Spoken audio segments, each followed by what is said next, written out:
I don't know if you know this, but the election of 1876 was literally stolen.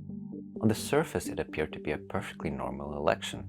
The main issue was corruption, so both parties played it safe and went with seemingly honest candidates. It was a very, very close campaign, but at the end of it, it looked like Tilden had won. But then the Republican-controlled state election boards in Louisiana, in Florida, and in South Carolina basically said no. They annulled thousands and thousands of Democratic ballots, enough to flip the states Republican and give the election to Hayes. And somehow they also got away with it without starting a war. The Republicans, in their eyes at least, were just retaliating because the Democrats had suppressed their voters, an accusation that they were guilty of.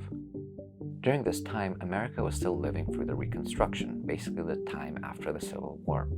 During this time, the Republicans attempted to secure the rights of freed slaves and establish representative governments in the former rebel states.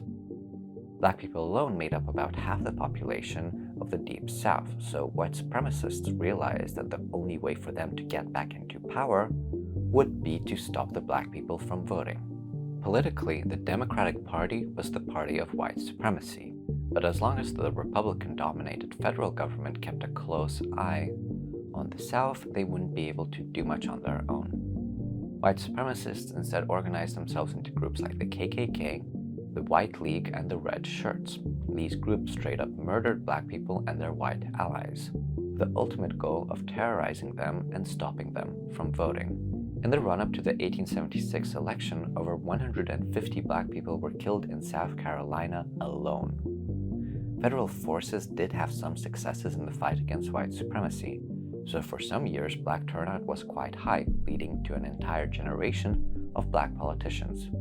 But then the Republican Party got into hot water for being corrupt. Corruption leads us back to the election of 1876.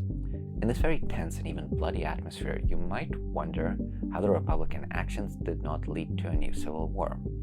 The answer is quite simple. The Republicans offered the Democrats a deal: accept the Hayes presidency, and in return, we'll end Reconstruction.